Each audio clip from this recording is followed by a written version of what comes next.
কদিন আগে তামিম ইকবালের নেতৃত্বে বিসিবিতে গঠন হয়েছে অ্যাডহক কমিটি। নতুন এই কমিটির সামনে প্রথম challenge New Zealand series. Match venue চট্টগ্রামের আউটফিল্ডের বেহাল অবস্থা। সব সমস্যা নিয়ে এদিন আলোচনায় বসে নতুন গ্রাউন্ডস কমিটি।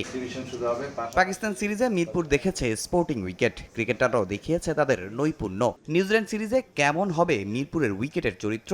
চট্টগ্রাম স্টেডিয়াম নিয়েও কি সিদ্ধান্ত নিল নতুন কমিটি? নিউজিল্যান্ডের সাথে যেহেতু খেলা, আমরা অবশ্যই আমাদের যেহেতু হোম গ্রাউন্ড, আমরা যে হোমে তো খেলা হলে বুঝিনি আমাদের খেলোয়াড়দের বা আমাদের কিছু চাহিদা থাকে। আমরা চাই একটা সুন্দর উইকেট হবে, যে উইকেটে নিউজিল্যান্ডের প্লেয়াররাও খেলে স্বাচ্ছন্দ্য ফিল করবে। ইন্টারন্যাশনাল ম্যাচের জন্য যে সমস্ত গ্রাউন্ডগুলি সিলেক্ট করা হয়েছে সেগুলির কি কন্ডিশন, কি প্রয়োজন আছে সেগুলির ব্যাপারে আমি আগামী 2 দিনের ভিতরে রিপোর্ট দেওয়ার জন্য আমি বলেছি, এবং রিপোর্ট পাওয়ার পরে আমরা প্রয়োজনীয় পদক্ষেপ গ্রহণ করব। এদিকে বুলবুলের বোর্ডে পূর্বাচলের মাটি চুরি নিয়ে আলোচনা হয়েছে, অনেক তদন্ত রিপোর্টও জমা পড়েছে। সেই চুরি নিয়ে কি পদক্ষেপ নেবে বর্তমান অ্যাডহক কমিটির গ্রাউন্ডস ডিপার্টমেন্ট? আসলে কি ঘটনা ঘটেছিল সেই সত্য উদ্ঘাটনের চেষ্টা করবো ইনশাল্লাহ। ডেফিনেটলি 5ই আগস্টের পরে গ্রাউন্ডসগুলিতে কি হয়েছে, ভেন্যুগুলিতে কি হয়েছে সবগুলি আমরা খতিয়ে দেখব। তাছাড়া আগের গত 15-16 বছর যে ঘটনাগুলি ঘটেছে সেগুলি আমরা খতিয়ে দেখব। গেল বোর্ডে পাইলটের গ্রাউন্ডস কমিটি প্রত্যন্ত অঞ্চলে ক্রিকেট ছড়িয়ে দিতে হাতে নিয়েছিল 100 উইকেটস করার পরিকল্পনা।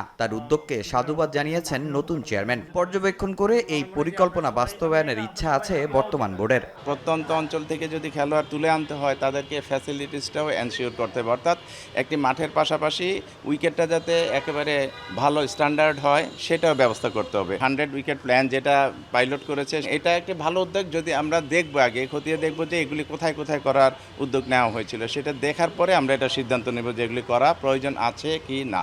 3 মাসের মেয়াদে বিসিবিতে এই অ্যাডহক কমিটি। এই সময়ের মধ্যেই খুলনা বগুড়া স্টেডিয়াম সংস্কারের কাজ শুরু করার পরিকল্পনার কথা জানান নতুন চেয়ারম্যান। সবগুলি কমপ্লিট করতে পারবো বলে আমি। তামিম হোসেন, সময় সংবাদ, ঢাকা।